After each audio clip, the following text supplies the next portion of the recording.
for you personally, your family, just take us through a typical day. What are you able to consume or use that you in the beginning of this weren't, and what are you still staying away from?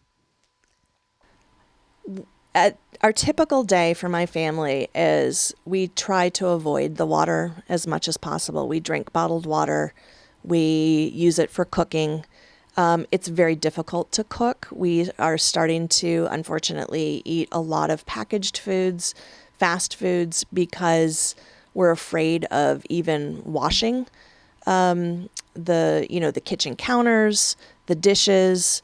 It's a very laborious process to wash dishes. Our dishwasher broke, because of the water, so we have to wash by hand. But we have to do that with bottled water, and then we have to dry very carefully in case there's any lead residue from anything. And at the end of the day, that's by the time you've prepared the dishes to just eat off of, we use a lot of paper plates too. It's exhausting. And I'm assuming it's not cheap to keep buying bottled water.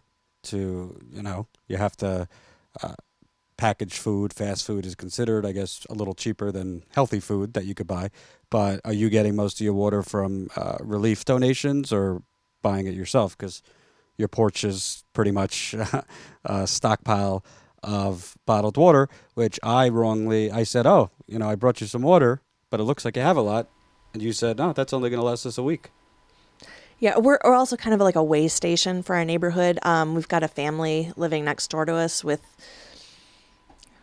3 or 4 generations, like living next door, and they've got like 17 or 18 kids, or not kids, but people living next. So we're constantly like trying to make sure that our neighbors are aware of the water situation. Like I said, because it's being covered up again. Everybody thinks it's fine if they have a filter. And explain what that means, filter. A filter in your sink, a filter in your shower? No shower filters. I mean, unless you're lucky enough to get them, they're very expensive. This would be a sink filter, kind of like a Brita filter, one of those things you just screw on. The problem is that as soon as warm or hot water flows through it, it doesn't work. If it's only meant to get rid of about 99% of the lead. So if you have, 2,000 parts per billion flowing through your pipes, still that 1% is still above the exceeded threshold. Not being a lead expert, I don't particularly want to put my faith in my children's health in a Brita filter on my sink. Just my thought, a common sense. So right. We don't rely on it. We right. use it to wash our hands with. Like I figure that it's safe to use filtered water to wash hands. Mm-hmm. Now, we had talked about obviously the community has seen a lot more behavioral issues with kids. Any other than the rashes and things? Did you see any learning struggles, behavioral issues with your children? Not with my children. Okay. I've been very diligent. Like I said, we're very privileged in that we had knowledge ahead of time. We have a car where we can go and get water, where we can, bring it to the house. We've been on top of it. Unfortunately, I knew that this zip code is 48504. It's one of the most contaminated zip codes in the country, even before the water crisis, because of the Chevy in the Hole plant down the street, which incidentally they are making into a park that you can picnic on and bike ride. Talk about that. What you said, the Chevy in the Hole? Chevy in the Hole, yeah. Okay. It's a Chevrolet plant that was blocks. It was a huge plant, and it was raised. I can't remember the year. And it was just like a concrete wasteland. It was a really strange looking place. It was just like concrete with, weeds growing up through the cracks. And they decided to create a green space. I don't know what they're calling it at this point. I give up in terms of trying to figure out the rhetoric, but it's now called Chevy Commons, which is interesting given that they've completely stripped away the commons, and it's a super fun site. It's a brown field, and it now has a layer of grass over it, some trees, some meandering concrete paths, and people are picnicking and biking along on it. And there's no institutional memory, so a lot of the folks that are, enjoying themselves on this place have no idea that it's this toxic factory, that site. And when you talk about the community as a whole, obviously Flint, when you were growing up, more working class, middle class. As the jobs went offshore and the factories shut down, it became a little bit more low income, a lot more minority. Um, Fortunately for you, you haven't had issues with your kids. What are you seeing with other kids in the community? There's right now it's mostly anecdotal, which is unfortunate. That's one of the things that we've been calling for have been studies. We want some data. We want to see what the connection is between behavioral problems, crimes. We're really concerned because last year we have 2 high schools left in our community, and there were 6,800 suspensions for those 2 high schools alone. How So many kids? maybe 1,000. 1,000 kids between, The 2 high schools, and yeah. how many suspensions? 6,800. The ACLU has been, thank God for the ACLU because they've been using their vast resources to really follow up with the FOIA, the Freedom of Information Act requests for the water, for this, the school to prison pipeline in the schools. They've been behind a lot of the information that's been coming out. The reason why we know about the water crisis is in large part due to Mark Edwards, to the ACLU, and to people with, resources outside of the city who've been helping us. Well, the bottom line is it's mind-boggling that they're in a crisis like this. You had the president down here. A lot of media for 5 minutes came down. Why hasn't there been at least basic research done about the lead levels, how it's affected children? When I was in East Indiana, East Chicago, Indiana, I mean, one hand doesn't know what the other is doing between the EPA. I mean, when I was in this complex, literally, there was an EPA trailer, and most people didn't even know it that they were there. So, is the federal government have they been trying to push state and local to do research and scientific studies? Somebody obviously is dropping the ball because that seems like you would have thought that's an automatic thing that would have happened. Everybody is dropping the ball. Everybody. It's like they're kind of pushing it off on everybody else. The EPA is blaming MEDEC, and the MEDEC is blaming the governor's office. I mean, in the meantime, nothing is getting done. And that's exactly the question that we are asking, that we want answered. Why hasn't there been any studies done? Where is this information? Why has there been this delay? That's the question we've been asking for years. Well, there is scientific studies in general that high levels of lead have, you've seen high crime in areas, behavioral problems, in some extreme cases, brain damage. So you've seen crime increase here from what I've researched and found out. You're seeing all sorts of behavioral issues. Woman I interviewed yesterday, before this, her son with autism was, functioning as good as you can. Now more problems behaviorally. So it seems like, yes, anecdotal in a lot of cases, but it's not like one or two cases. It's a lot. It's only anecdotal until it becomes scientific. Right. I mean, that's the scientific method, right, is that you have these anecdotes and then you follow up with a hypothesis, to test it, and that's not happening. So you have all of these anecdotes, all of these mothers, all of these parents coming forward, teachers, talking about the things that are happening in the community and asking why, asking for information. Scott Smith of Water Defense has actually been doing testing in households. He's the gentleman who's working with Mark Ruffalo, and he's actually asking these questions, and he's also being discredited. As the Young Turks often says, it's about the money, Lebowski. Always. Always about the money. So, I was talking to you that I want to try to, as best I can, get donations here, but you were saying it's not always, the money is not always being distributed in the proper ways. It sounds like there's some fishy stuff going on. Can you kind of talk about that?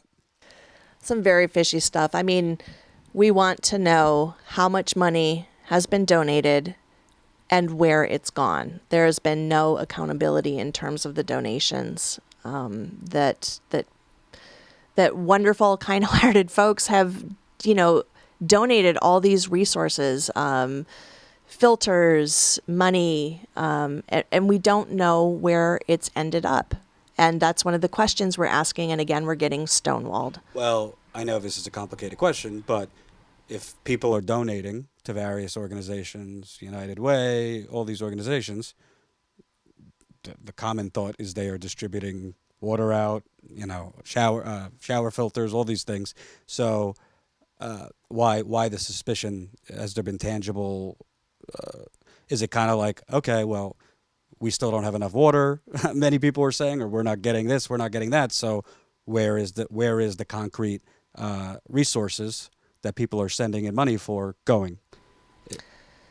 Well, that's a really tricky question. It's just that there isn't any transparency, there isn't accountability, and that it's just the basic question: where is the money and where is it gone? And nobody can give that answer, and that in and of itself is suspicious. And given the history of Flint, this is a pattern that happens. Let's talk about that history, because nobody would know what. I mean, we know some states are more known for their, fast and loose with ethics, but has Flint had issues with embezzlement and things like that? Of course. I mean, I don't even know where to begin. I don't even know where to begin. It's on all levels. So the Cliff Notes version is you guys have had a lot of shyster mayors, from the mayor to the county supervisors, all of us that have played fast and loose with money, ethics for years. Yeah, and I'm not even talking about government officials as well. I mentioned the nonprofit industrial complex, and like I said, it is a very profitable industry. That is,